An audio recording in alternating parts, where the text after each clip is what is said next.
আজকের বিশেষ বিশেষ খবরগুলি হলো, যারা ভোট দেননি তাদের কাছে ক্ষমা চান, কর্মীদের বার্তা মমতার।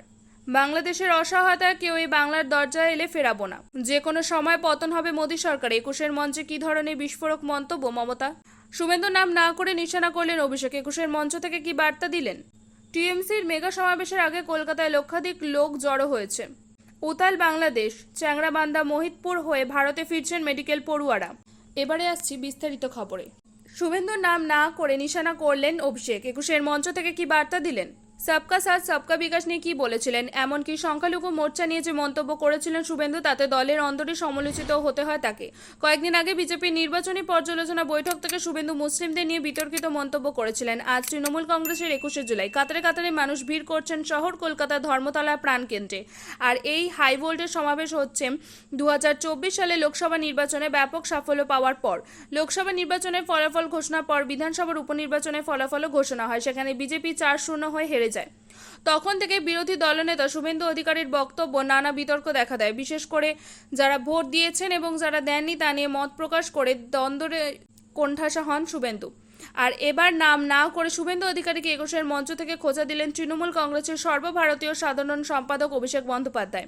এদিন আবার সবার মনে পড়ে যায় শুভেন্দু অধিকারী সবকা সাথ সবকা বিকাশ নিয়ে কি বলেছিলেন, এমনকি সংখ্যালঘু মোর্চা নিয়ে যে মন্তব্য করেছিলেন শুভেন্দু, তাতে দলের অন্তরেই সমালোচিত হতে হয় তাকে।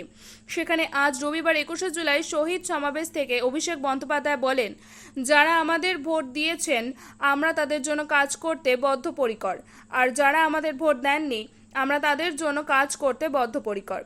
আমরা যখন ভোটে নির্বাচিত হয়েছি তখন আমাদের আর কোনো ধর্ম নেই, আমাদের একটাই ধর্ম, মানব ধর্ম, মানব সেবা।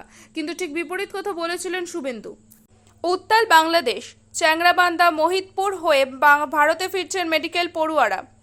বাংলাদেশে অশান্তি অব্যাহত। এই পরিস্থিতিতে বাংলাদেশ থেকে ভারতে ফিরছেন মেডিকেল পড়ুয়ারা। এমনকি অন্যান্য দেশের মেডিকেল পড়ুয়ারাও বাংলাদেশ ছেড়ে চলে আসছেন ভারতে। রবিবার চ্যাংরাবান্ধা সীমান্ত হয়ে প্রচুর সংখ্যক মেডিকেল পড়ুয়া ভারতে আসেন। তাদের মধ্যে এদেশের পড়ুয়ারা ছাড়াও নেপাল, ভুটান ও মালদ্বীপের পড়ুয়ারাও রয়েছেন।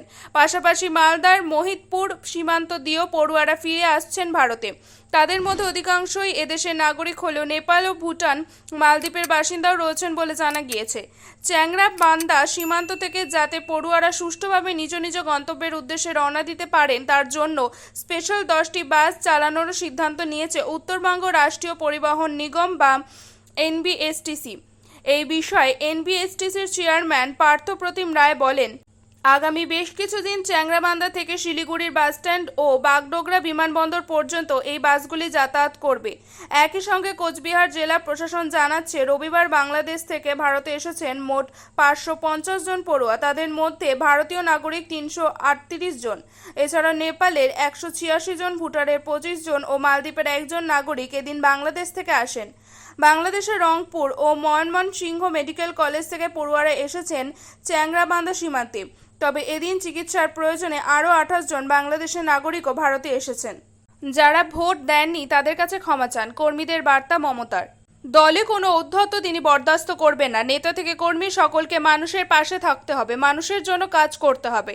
দুর্নীতি করা চলবে না, বরদাস্ত করাও চলবে না। যে নেতাই হন, কোনো দুর্নীতির সঙ্গে যুক্ত পাওয়া গেলে যে তিনি তাকে রেয়াত করবেন না, তা 21শে জুলাইয়ের মঞ্চ থেকে কার্যত হুঁশিয়ারি করে দিয়েছেন তৃণমূল নেত্রী মমতা বন্দ্যোপাধ্যায়। দলীয় নেতা কর্মীদের তার পরামর্শ, যে আসনে তারা জিতেছেন সেখানকার মানুষের কাছে গিয়ে তাদের ধন্যবাদ জানাতে হবে, মানুষের জন্য কাজ করতে হবে। যেখানে হেরেছেন সেখানকার মানুষের কাছে গিয়ে ক্ষমা চাইতে হবে। মাটিতে পা রাখার কথা বলতে গিয়ে মমতা বন্দ্যোপাধ্যায় আরও বলেন, গাড়িতে চড়ে ঘোরার চেয়ে পায়ে হেঁটে ঘোরা অনেক ভালো, তাতে শরীর ভালো থাকে। অর্থবান নন, বরং বিবেকবান মানুষই তার দলে পছন্দ বলে সাফ জানান তৃণমূল নেত্রী। বাংলাদেশের অসহায়তায় কেউ এই বাংলার দরজায় এলে ফেরাবো না। তৃণমূলের 21শে জুলাইয়ের সমাবেশের বক্তৃতার একেবারে শেষ পর্যায়ে বাংলাদেশ প্রসঙ্গ টানেন মমতা। জানান, বাংলাদেশের পরিস্থিতির জন্য তার সহমর্মিতা রয়েছে, তিনি খবর রাখছেন, তবে এ নিয়ে সতর্কও করেছেন।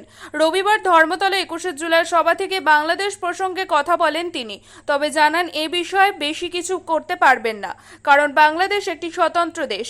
এ নিয়ে কিছু বলার থাকলে ভারত সরকার বলবে বললেও উল্লেখ করেন তিনি। জানান বাংলাদেশের পরিস্থিতির জন্য সহমর্মিতা রয়েছে তার। মমতা তৃণমূলের 21শে জুলাই সমাবেশের বক্তৃতার একেবারে শেষ পর্যায়ে বাংলাদেশ প্রসঙ্গ টানেন। এপার বাংলার কেউ বাংলাদেশে আটকে থাকলে তাদের সব রকমের সহযোগিতা করা হবে বলে জানান তিনি। মুখ্যমন্ত্রী বলেন, বাংলাদেশে যদি পড়াশোনার সূত্রে কেউ গিয়ে থাকেন, কেউ যদি চিকিৎসার জন্য গিয়ে আটকে পড়েন, কোনো রকমের সহযোগিতার দরকার হলে আমরা পাশে আছি। তবে সেই সঙ্গেই তিনি জুড়ে দেন, বাংলাদেশের পরিস্থিতি নিয়ে আমি কোনো কথা বলবো না, ওটা একটা আলাদা দেশ, এ নিয়ে যা বলার কেন্দ্রীয় সরকার বলবে। এরপর মমতা বলেন, আমি শুধু এটুকু বলতে পারি, কোনো অসহায় মানুষ যদি বাংলাদেশের দরজায় খটখট করেন, আমরা নিশ্চয়ই আশ্রয় দেব, কারণ এটা রাষ্ট্রপুঞ্জের নিয়ম। কেউ শরণার্থী হলে পার্শ্ববর্তী এলাকায় তাকে সম্মান দেওয়া হয়। অসমে বড়োদের সঙ্গে একবার গোলাম হয়েছিল। আলিপুরদুয়ারে দীর্ঘদিন ছিলেন শরণার্থীরা, আমিও দেখা করতে গিয়েছিলাম। টিএমসির মেগা সমাবেশের আগে কলকাতায় লক্ষাধিক লোক জড়ো হয়েছে। লোকসভা নির্বাচনে অসাধারণ পারফরমেন্সের পর প্রথম শক্তি প্রদর্শন টিএমসির মেগা সমাবেশে অংশ নিতে রবিবার পশ্চিমবঙ্গ জুড়ে লক্ষ লক্ষ লোক কলকাতায় জড়ো হয়েছিল। দূর দূরান্তের জেলাগুলি থেকে টিএমসি সমর্থকরা দুদিন আগে আসতে শুরু করেছিল এবং শহরের বিভিন্ন জায়গায় স্থাপিত শিবিরে অবস্থান করছিল।